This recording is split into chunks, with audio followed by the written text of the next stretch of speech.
GO number 17 తీసుకొచ్చిండు. ఏంటిది GO number 17? ఏంటిది అంటే ఇదివరకు స్కూళ్లలో గురుకుల పాఠశాలల్లో ఎక్కడికక్కడ ఇచ్చుకునే చిన్న చిన్న కాంట్రాక్టులు, కూరగాయలు, చికెన్, పాలు, బ్రెడ్, ఇటువంటివన్నీ రాష్ట్ర స్థాయిలో నిర్ణయం జరగాలన్న. ఆసిఫాబాద్ కావచ్చు, అలంపూర్ కావచ్చు, కాంట్రాక్టర్ రేవంత్ రెడ్డికి నచ్చినోడే కావన్నట, కమిషన్ ఇచ్చేటోడే కావన్నట. ఏం అప్పుల పాలు చేసిండు కేసీఆర్? నేను చెప్తా. కేసీఆర్ అప్పులు చేసిండు అంటే 1000 గురుకుల పాఠశాలలు పెట్టిండు. కేసీఆర్ అప్పు చేసిండంటే మరి 45 లక్షల ఎకరాలకు నీళ్లు ఇచ్చే కాళేశ్వరం లాంటి ప్రాజెక్టు కట్టిండు. కేసీఆర్ అప్పు చేసిండంటే జిల్లాకు ఒక మెడికల్ కాలేజ్ పెట్టి ఇలా ఎస్సీ, ఎస్టీ, బీసీ, మైనారిటీ పిల్లలకు చదువు చెప్పించిండు. కేసీఆర్ అప్పు చేస్తే హైదరాబాద్ లో 1,00,000 డబుల్ బెడ్రూమ్ ఇల్లు కట్టిండు. నువ్వేం చేసినావు? 4 లక్షల కోట్ల అప్పు చేసి చెప్పును ఒక పని చెప్పు. కేసీఆర్ అప్పు చేస్తే 73,000 కోట్లు రైతుల ఖాతాల్లో రైతు బంద్ చేసిండు.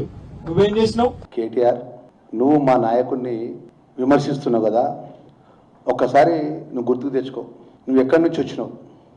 తండ్రి చాటి కొడుకుగా ఎన్ఆర్ఐ అమెరికాలో ఉండి అమెరికా నుంచి వచ్చి ఎన్ఆర్ఐ కోటలో పదవి తీసుకొని ఈరోజు మా నాయకుడిని గౌరవ ముఖ్యమంత్రిని పట్టుకొని ఆ నరం లేని నాలుకతో ఏది పడితే అదే మాట్లాడుతున్నావు కదా. మా నాయకుడు ఎక్కడికి వెళ్ళి వచ్చిండు?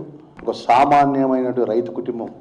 మీ హయాంలో పూట సంక్షేమానికి సంబంధించినటువంటి ఏదైతే ఎస్సీ గురుకులాలు కానీ, ఎస్టీ గురుకులాలు కానీ, ముఖ్యంగా మాజీ ముఖ్యమంత్రి కేసీఆర్ వచ్చిన తర్వాత గురుకులాల సంఖ్య పెరిగింది అంటున్నావు. నేను ఆ గురుకుల శాఖ మంత్రిగా చెప్తున్నా.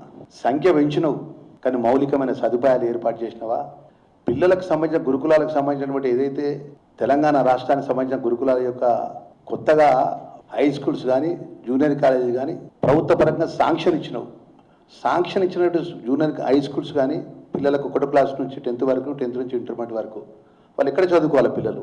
నీ 2014 నుంచి 18, 18 నుంచి 23 వరకు నీ మాజీ ముఖ్యమంత్రి కేసీఆర్ కానీ, మాజీ మంత్రి కేటీఆర్ కానీ, మాజీ మంత్రి హరీష్ రావు గారు కానీ, అప్పుడు పనిచేసిన ఈ సోషల్ వెల్ఫేర్ మినిస్టర్గా పనిచేసిన కొప్పురీశ్వర్ గారు కానీ, ఈ రాష్ట్రంలో ఒక్క ఎస్సీ గురుకుల కొత్త భవనం నిర్మాణం చేసిన, ఒక్క కొత్త భవనం నిర్మాణం చేసిన దమ్ముంటే మీరు చర్చకు సిద్ధం.